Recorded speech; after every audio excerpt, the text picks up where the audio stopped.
ರಾಜ್ಯ ಸರ್ಕಾರದ ವಿರುದ್ಧ ಕೇಂದ್ರ ಸಚಿವ ಪ್ರಹ್ಲಾದ್ ಜೋಶಿ ಕಿಡಿಕಾರ್ತಾ ಇದ್ದಾರೆ. ಕೆಪಿಎಸ್ಸಿ ಕರ್ಮಕಾಂಡದ ವಿರುದ್ಧ ಜೋಶಿ ಆಕ್ರೋಶವನ್ನ ವ್ಯಕ್ತಪಡಿಸ್ತಾ ಇದ್ದಾರೆ.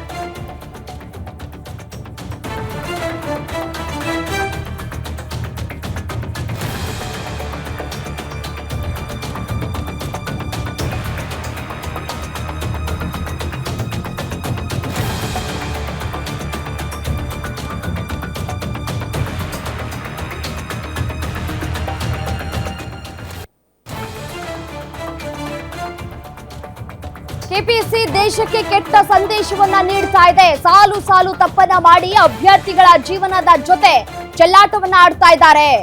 ಕಾಂಗ್ರೆಸ್ ಸರ್ಕಾರ ಕೆಪಿಎಸ್ಸಿಯಿಂದ ಅಭ್ಯರ್ಥಿಗಳು ನಲುಗಿ ಹೋಗಿದ್ದಾರೆ. ಅಂದ್ರೆ ಕಾಂಗ್ರೆಸ್ ಸರ್ಕಾರ ತೆಗೆದುಕೊಳ್ತಾ ಇರುವಂತಹ ನಿರ್ಧಾರದಿಂದಾಗಿ ಅಭ್ಯರ್ಥಿಗಳು ಇದೀಗ ಗೊಂದಲಕ್ಕೀಡಾಗ್ತಾ ಇದ್ದಾರೆ. ಇಂದಿನಿಂದ ಮುಖ್ಯ ಪರೀಕ್ಷೆ ಆರಂಭ ಆಗ್ಲಿಕ್ಕಿದೆ. ನಿನ್ನೆ ತಡರಾತ್ರಿಯಲ್ಲಿ ಪ್ರವೇಶ ಪತ್ರವನ್ನ ಹಂಚಿಕೆ ಮಾಡಲಾಗಿದೆ.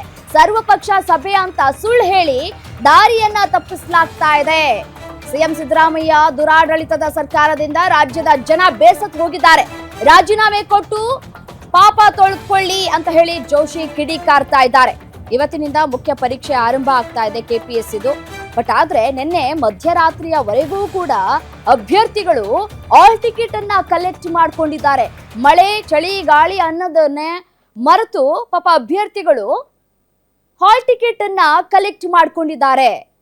ನೋಡಿ, ಅಂಗವಿಕಲರು ಕೂಡ ಈ ಸಂದರ್ಭದಲ್ಲಿ ಆಕ್ರೋಶವನ್ನ ಕೂಡ ವ್ಯಕ್ತಪಡಿಸ್ತಾ ಇದ್ರು. ನಾವು ಕನ್ನಡ ಓದಿದ್ದೇ ತಪ್ಪಾಗೋಯ್ತಾ, ಯಾಕೆ ಈ ರೀತಿಯಾದಂತಹ ಶಿಕ್ಷೆ ನಮಗೆ ಅನ್ನುವಂತಹ ಪ್ರಶ್ನೆಗಳನ್ನ ಕೂಡ ಮಾಡ್ತಾ ಇದ್ರು.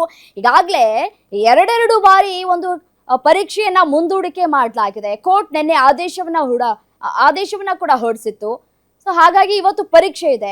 ನಿನ್ನೆ ಹಾಲ್ ಟಿಕೆಟ್ ಕೊಟ್ಟು ಇವತ್ತೇ ಪರೀಕ್ಷೆ ಅಂತಂದ್ರೆ ಹೇಗ್ ಸಾಧ್ಯ? ಹೇಗ್ ನಾವು ಪರೀಕ್ಷೆಯನ್ನ ಬರೆಯೋದು? ನಾವು ಹೇಗ್ ತಯಾರಿ ಮಾಡ್ಕೊಳ್ಳೋದು ಅಂತ ಹೇಳಿ ಅಭ್ಯರ್ಥಿಗಳು ಪ್ರಶ್ನೆಯನ್ನ ಮಾಡ್ತಾ ಇದ್ರು. ಇನ್ನು ಇದೇ ವಿಚಾರಕ್ಕೆ ಸಂಬಂಧಪಟ್ಟಂತೆ ಕೇಂದ್ರ ಸಚಿವ ಪ್ರಹ್ಲಾದ್ ಜೋಶಿ ಕೂಡ ಆಕ್ರೋಶವನ್ನ ಕೂಡ ವ್ಯಕ್ತಪಡಿಸ್ತಾ ಇದ್ದಾರೆ. ಇವತ್ತಿನಿಂದ ಮುಖ್ಯ ಪರೀಕ್ಷೆ ಆರಂಭ ಆಗ್ತಾ ಇದೆ. ನಿನ್ನೆ ತಡರಾತ್ರಿಯಲ್ಲಿ ಪ್ರವೇಶ ಪತ್ರವನ್ನ ಹಂಚಿಕೆ ಮಾಡಿದ್ದಾರೆ. ಕಾಂಗ್ರೆಸ್ ಅಭ್ಯರ್ಥಿಗಳ ಜೊತೆ ಜೀವನದ ಜೊತೆ ಚೆಲ್ಲಾಟವನ್ನ ಆಡ್ತಾ ಇದೆ. ಕೆಪಿಎಸ್ಸಿ ದೇಶಕ್ಕೆ ಕೆಟ್ಟ ಸಂದೇಶವನ್ನ ನೀಡ್ತಾ ಇದೆ ಅನ್ನುವಂತಹ ಆಕ್ರೋಶ ಭರಿತವಾದಂತಹ ಪೋಸ್ಟ್ ಅನ್ನ ಕೂಡ ಮಾಡಿದ್ದಾರೆ.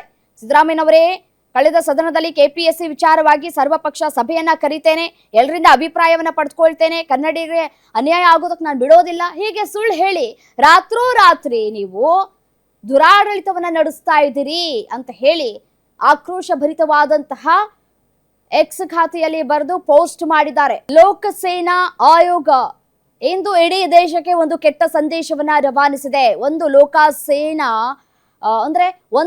ಲೋಕಸೇವಾ ಆಯೋಗ ಹೇಗೆ ಮಾದರಿಯಾಗಿ ಇರಬಾರ್ದು ಅನ್ನೋದನ್ನ ಇಡೀ ದೇಶಕ್ಕೆ ತೋರಿಸಿದೆ ಅನ್ನೋದನ್ನ ಹೇಳ್ತಾ ಇದ್ದಾರೆ. ಪರೀಕ್ಷೆ ಆರಂಭಕ್ಕೂ ಮೊದಲಿನಿಂದಲೂ ಗೊಂದಲಗಳು ಕೂಡ ಇತ್ತು, ತಪ್ಪುಗಳು ಇದೆ. ಪರೀಕ್ಷೆಯಲ್ಲಿ ಸಾಲು ಸಾಲು ತಪ್ಪಿದಾವೆ, ಎಡವಟ್ಟುಗಳಿದಾವೆ. ತಪ್ಪಾಗಿ ಕನ್ನಡದಲ್ಲಿ ಪ್ರಶ್ನೆಗಳ ಪ್ರಕಟ ಆಗಿದೆ. ಎರಡೆರಡು ಬಾರಿ ಪರೀಕ್ಷೆ, ಅದರಲ್ಲಿಯೂ ಸಾಲು ಸಾಲು ತಪ್ಪುಗಳು. ದುರಾಡಳಿತ ಅನ್ನೋದು ಕೆಪಿಎಸ್ಸಿ ಮತ್ತು ನಿಮ್ಮ ಕಾಂಗ್ರೆಸ್ ಸರ್ಕಾರವೇ ದೇಶಕ್ಕೆ ತೋರಿಸ್ತಾ ಇದೆ ಅಂತ ಹೇಳಿ ಆಕ್ರೋಶವನ್ನ ವ್ಯಕ್ತಪಡಿಸಿದ್ದಾರೆ. ತಡರಾತ್ರಿ ದೂರದ ಊರಿನಿಂದ ಮಹಿಳೆಯರು ಹೇಗ್ ಬರೋದಕ್ಕೆ ಸಾಧ್ಯ ಆಗತ್ತೆ?